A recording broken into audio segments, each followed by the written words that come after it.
Hegel करके एक बहुत बड़े फिलोसोफर हैं। उन्होंने मास्टर स्लेव लॉजिक पर बड़ी शानदार किताबें लिखी हैं। अच्छी किताबें पढ़ना, उन पर तदब्बुर, तफक्कुर, सोचना और उसे अपनी जिंदगी में उतारना, इस पर हमारा 3 महीने का एक कोर्स होता है। अप्रैल, मई, जून में आपके एग्जाम्स के बाद पूरी दुनिया से बच्चे जमा होते हैं। तो प्लीज अपना बच्चा भेजिए, मैं आपसे दरख्वास्त करता हूँ। लेकिन अब सुनिए, एम्पायर जो होते हैं ना, बड़े साम्राज्य, बड़ी मिलिट्री ताकत रखने वाले, वो सिर्फ ओबीडियंस नहीं चाहते, वो सिर्फ फर्माबरदारी नहीं चाहते। वो चाहते हैं कि फर्माबरदारी जायज और कानूनी दिखाई दे। ऐसा लगना चाहिए कि आप हमारे मातहत हैं, लेकिन हमारी बादशाहत आपने अपनी रजा से कबूल की है। They want dominated to appear consenting. ये तो अपनी मर्जी से सर झुका रहे हैं। इसीलिए लैंग्वेज का इस्तेमाल जो वो करते हैं, कानून की जबान का, वो बहुत ऐसा होता है कि देखने में ये महसूस होता है कि भाई ये तो क्या ही इनके गुणगान कर रहे हैं। इनका कल्चर ना हो, ये हमारे समाज को ना दिशा दिखाए तो हम लोग कहाँ जाएंगे, हम क्या करेंगे। Language of law is essential. Raw chains are ugly. नंगी जंजीरें बदसूरत होती है। Legal chains are more useful. लेकिन कानूनी जंजीरें ये किसी चीज को लेजिटिमेट दिखाने के लिए कारगर होती है। ईरान इस किस्सा गोई को संकट में डाल रहा है। वो हमारी लैंग्वेज नहीं बोलता, वो हमारी सच्चाइयों को उजागर कर रहा है। क्योंकि जो रियासत फर्माबरदार भी हो, लेकिन वो एक तरह की सजा भी पाती हो जिसे वो सजा के तौर पे ना दिखाती, मतलब और सुनने वाली बात है, अपने दर्जे, अपनी हैसियत, अपने मकाम में पूरे वक्त ये दिखाओ कि तुम किस बात पर कितना खुश हो कि हमने तुम्हें, हम तुम्हारे बादशाह, हमारे आने पर जश्न हो, हम जितना पैसा मांगे वो दो। इससे ना जंजीरें नुमाया हो जाती हैं। The chains they become visible.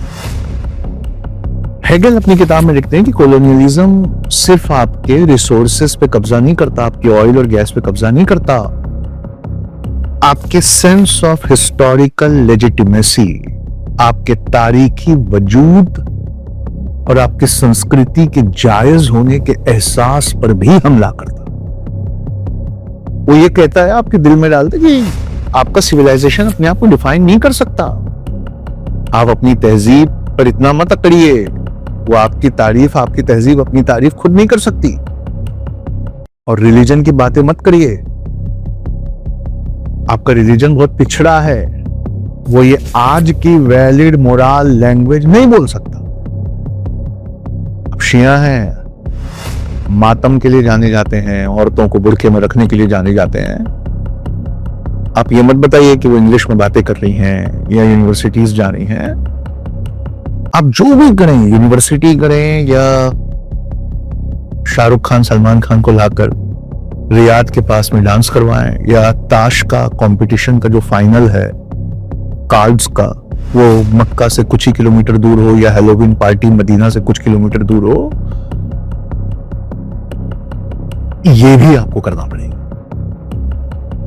और आपकी रियासत तब तक जायज नहीं है जब तक बाहर की ताकत उसे प्रमाणित ना करते, अनलेस सर्टिफाइड फ्रॉम आउटसाइड। हमसे certification and only the western certification counts. सिर्फ हमारी मगरिबी मुहर यही काबिल कबूल है। न्यूक्लियर ईरान एक सिक्योरिटी प्रॉब्लम हो सकता है, लेकिन एक नॉर्मलाइज्ड ईरान एक ऑन्टोलॉजिकल प्रॉब्लम। वो इस पूरे वजूद और इस तहजीब की लड़ाई की चुनौती को उल्टा कर देता है। वो कहता है कि we are a subject not an object. हम जी शऊर वजूद वाले लोग हैं, हम तय करें। एम्पायर, साम्राज्य, उन्हें किसी वेपन से डर नहीं लगता, उन्हें इस तरह की जी शऊर आजादी के डेमोन्स्ट्रेशन से ज्यादा डर लगता। तो 1953 में जब इन्होंने एक डेमोक्रेटिकली चुन कर आए मुसाद्दिक, अब मेरी पर्शियन तो अच्छी नहीं है साहब, मराठी मुसलमान हूं मैं, तो मेरा प्रोनाउंसिएशन उतना अच्छा नहीं हो, लेकिन मुसाद्दिक या मुसाद्दिक जिनके चुनकर आए प्रेसिडेंट, उनको उन्होंने उठाकर पलट दिया। क्यों? क्योंकि उनका चुनकर आना हालांकि वो वेस्टर्न कपड़े पहनते थे, वेस्टर्न भाषा बोलते थे, लेकिन उन्होंने एक प्रिंसिपल डिक्लेयर किया था कि भाई हमारे नेचुरल रिसोर्सेस हम इस्तेमाल करेंगे और उसके इस्तेमाल का फायदा हमारी आवाम उठाएगी। हम यूनिवर्सिटियां, रिसर्च एंड डेवलपमेंट, हम अपने रोड, बैंक, सब कुछ हम अपना बनाएंगे क्योंकि हमारी कमाई बहुत अच्छी। यही कुछ हद तक किसी ने किताब में लिख दिया वही गद्दाफी साहब को कि एनलाइटेंड डिक्टेटर थे। ये एक नया वर्ड आ गया। क्यों? वो चाहते थे कि जो वसाइल है, ये नेचुरल रिसोर्सेस है, इससे होने वाली कमाई देश के रगों में खून बनकर दौड़े। सद्दाम हुसैन के बारे में भी कुछ हद तक यही लिखा गया कि इराक की सड़कें देखने लायक होती थी, इराक के कॉलेजेस देखने लायक होते थे, लेकिन ईरान ने जो यूनिवर्सिटीज और R&D और साइंस पे जो पकड़ रखी, तो क्या ना formerly colonized nation control its own resources under international law। क्या कभी एक गुलाम रहा मुल्क अंतर्राष्ट्रीय कानून के ढांचे में रहते हुए अपनी वसाइल, अपने रिसोर्सेज पे मुकम्मल हक रख सकता है? CIA ने 1953 में इनका असैसिनेशन करके, तख्ता पलट करके, शाह को लाकर इसका जवाब दिया, नहीं, बिल्कुल नहीं। खुली फौज नहीं भेजी गई, अंदरूनी तकरीब, तोड़फोड़ की गई, bribery, propaganda, engineered unrest, corrupted intermediaries, उसकी कोशिश फिर की जा रही है। कुर्दों को ब्राइब दी जा रही है, पूरी दुनिया में प्रोपोगंडा किया जा रहा है कि इंजीनियर्ड अनरेस्ट बनाई हुई एक अशांति पैदा की जा रही है। करप्टेड इंटरमीडियरीज, खरीद फरोख्त करके दलालों को बीच में लाया जा रहा है। बार बार ट्रंप वहां से अपील कर रहे हैं कि निकलो अपने घर से, इससे सुनहरा मौका नहीं मिलेगा, पलट के रख दो इस मौजूदा हुकूमत को। इस तरह का करके मुसादिक को हटाया गया। देखिए, इसका मतलब है कि एम्पायर, साम्राज्य की नजर में ईरानियन इंस्टीट्यूशन मीनिंगलेस नहीं थे, ईरानी इदारे बेमानी नहीं थे, उल्टा है, टू मीनिंगफुल थे, शायद हद से ज्यादा मायने रखते हैं। इन्हें अकेला नहीं छोड़ा जा सकता, वरना ये एक इंडिपेंडेंट मॉडल दुनिया के सामने लाकर रख देंगे और फिर गल्फ की हर स्टेट इसी मॉडल को मानेगी, फिर इस्लामी जगत और इसको देखते हुए दुनिया शायद इसको माने। इस मॉडल को यहीं रोकना बहुत जरूरी है, हर कीमत पर इसे इंटरप्ट करना, इसे रोकना बहुत जरूरी है। आपको इसके लिए रोम की हिस्ट्री पढ़नी पड़ेगी। कैटो कार्थेज पे हमला करवाना चाहते थे। कैटो एक राजा थे, तो वो हर स्पीच एंड करते थे ये कहकर कि इसी मांग पर खत्म करते थे कि मुझे कार्थेज को मिटा देना चाहिए, मुझे कार्थेज को मिटा देना चाहिए। क्या उस समय की हिस्ट्री को अगर आप पढ़ के देखें तो कार्थेज एट दैट स्टेज क्या वो ग्रेटेस्ट मिलिट्री डेंजर था?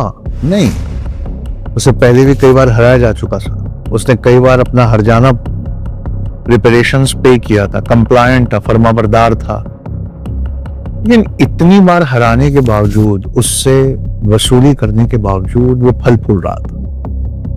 और उसकी तरक्की ये असली मसला थी, क्योंकि अब रोम के लोग भी वो मॉडल डिमांड करने लगे थे। Independent civilisation flourishing outside the imperial control becomes intolerable. साम्राज्यिक काबू से बाहर किसी आजाद तहजीब का फलना फूलना अपने तौर तरीकों के ये नाकाबिले बर्दाश्त है, क्योंकि अगर आप सक्सेसफुल हो गए, it will become a living argument, ये एक जिंदा दलील बन जाएगी। और जिंदा दलील, इसकी जवाब सिर्फ तबाही है। इब्न खल्दून की किताब आपको पढ़ना चाहिए, बहुत बड़े हिस्टोरियन है। वो कहते हैं कि डोमिनेंट पावर्स जो होते हैं ना, जो गालिब ताकतें होती हैं, वो सिर्फ सियासी फरमाबरदारी नहीं चाहती, आइडियोलॉजिकल सबमिशन भी चाहती, फिक्री और तस्वुरी आजिजी भी चाहती। मतलब वो पूरी आइडियोलॉजी, पूरा कल्चर, और अगर ऐसा नहीं किया तो वो खतरा या हमला समझने आ जाता है। इसलिए ईरान का सबसे बड़ा कसूर न्यूक्लियर प्रोलिफरेशन नहीं है, इसका सबसे बड़ा कसूर है अपनी शिनाख्त पर डटे रहना, the persistence on its own identity. ये एक तरह का उकसावा है, उकसावे की तरह इसे पढ़ा जाता है। क्यों? क्योंकि इससे फिर एक तहजीबी सिलसिला, एक सिविलाइजेशनल कंटिन्यूटी शुरू होगी और पूरी दुनिया फिर, खासकर एटलीस्ट मिडिल ईस्ट के जो नेशंस हैं, वो इस तरक्की को देखकर मांगेंगे इस मॉडल को। जैसे चाइना के खिलाफ हम सबके दिल में बैठा हुआ भाई कम्युनिस्ट सरकार है, किसी तरह के हक नहीं देती, ये नहीं देती, वो नहीं देती, लेकिन ये बात जब हमारे दिल में आ जाएगी ना कि 937 मिलियन लोगों को गरीबी रेखा से ऊपर उभारा है उन्होंने, और इंडस्ट्रियलिस्ट से ना सिर्फ इनकम टैक्स को ऑडिट करवाते हैं बल्कि ये भी पूछते हैं कि कितने लोगों को तुमने उभारा। तुम खुद बड़े बने ये मत बताओ, तुमने कितने लोगों को बड़ा बनाया ये बताओ, ताकि हम तुम्हें दूसरे प्रोजेक्ट की परमिशन तब देंगे जब तुम ये दिखाओगे तुम्हारे कंधे पर समाज का कितना बड़ा हिस्सा बाहर है। ये इंडिपेंडेंट एग्जिस्टेंस टॉलरेट नहीं होता। क्यों? कि जो हमारी डेमोक्रेसी है, जो सबसे अच्छा तरीका है, मैं आज भी इस पर बहुत विश्वास रखता हूं, लेकिन ये हर इलेक्शन के बाद सारी दौलत 1% के हाथ में सिमटती जा रही है, फिर वो 1% पैसे से इलेक्शन कैंपेन्स फंड करके ये डिसाइड कर रहा है कि कौन जीत कर आएगा। उसके मीडिया हाउसेस भी उसी के हैं, और फिर जिसको वो जिता के ला रहा है वो सारे नेचुरल रिसोर्सेज उसके हाथ में दे रहे हैं। वो रशिया से ऑयल खरीद रहे हैं तो भी फायदा उसी का हो रहा है जिसने इलेक्शन की फंडिंग की है। सारी दुनिया के चक्कर लगा रहे हैं, वहां जितनी बिजनेस डील हो रही है उसी के हक में वो डील हो रही है जिसने इलेक्शन फंडिंग की है। तो डेमोक्रेसी की डेफिनेशन कभी हुआ करती थी कि for the people, of the people, by the people. अब वो चेंज हो गई है, for the 1%, of the 1%, by the 1%। तो इसमें कुरान का एक किस्सा आता है कि फराओ को कुरान ने जब सींग खींचा है फिरौन के उसका, तो उसको अकेले नहीं दिखाया, पूरा दरबार, उसके इर्द गिर्द पूरा दरबार को दिखाया, और उसमें एक हमान या हमान वो खड़ा होता है। और ये हमान, इसका फिरौन से खास रिश्ता होता है। फिरौन सोवरेनिटी को क्लेम करता है, हाकिमियत का दावा करता है, खुदाई दावा करता है, लेकिन हमान उस मशीनरी को बनाता है जिससे वो दावा बुनियाद वजूद में आता है। Haman builds the machinery that enforces the sovereignty of Firaun. तो डोमिनेशन सिर्फ गलबा जालिम की मर्जी नहीं है। गलबा उसे कहते हैं कि आपका architecture of history, society, culture, हर चीज, अमल में लाई जाने वाली हर तामीरी मशीनरी हमारे हिसाब से होना चाहिए। आपके फाइनेंशियल सिस्टम्स, हम जिस पे पाबंदियां या सैंक्शंस लगाए, आप भी उस पे पाबंदियां या सैंक्शंस लगाए। हम मुआहिदों का जो सिलेक्टिव ट्रीटी एनफोर्स करेंगे, खास चुनी हुई बातें करेंगे, बाकी चीजें नजरअंदाज करेंगे। आप भी चुनी हुई बातों में हाँ में हाँ मिलाइए। हम जब चाहें, जहां चाहें इंस्पेक्शन करना चाहें, आपको वो दरवाजे खोलने होंगे, और हर कूटनीतिक रास्ता हम बंद कर देंगे प्रताप के लिए। This is an institutional design, ये एक हमानिक स्ट्रक्चर है, हमानिक आर्किटेक्चर है। इससे बाहर जो जाएगा, अगर इंडिया ने भी ऐसा किया कि आगे जाकर वो रशिया के ऑयल खरीदी, उसने इस हाकिमियत से बाहर आया, तो उसे भी सबक सिखाया जाए, उस पर भी टैरिफ लगाए। तो जो पीछे दोस्त थे उन पर टैरिफ्स और सैंक्शंस लगे हैं, जो नहीं थे उनके ऊपर उनके ऊपर सैंक्शंस भी लगे और हमले भी होंगे। तो एक वर्ड है, कोजेलेक करके एक बहुत बड़े ऑथर है, वो कहते हैं कि rule based order, international law, non proliferation, अंतरराष्ट्रीय कानून, ये सब बड़े बड़े वर्ड्स हैं, पर इनको लगाया सिलेक्टिवली जाता है, सब पे नहीं लगते। इनके मानी सुनने में कुछ और है, पर लगाए जब सिलेक्टिव जाते हैं तो ये प्रोटेक्ट करते हैं अपने एलाइज को।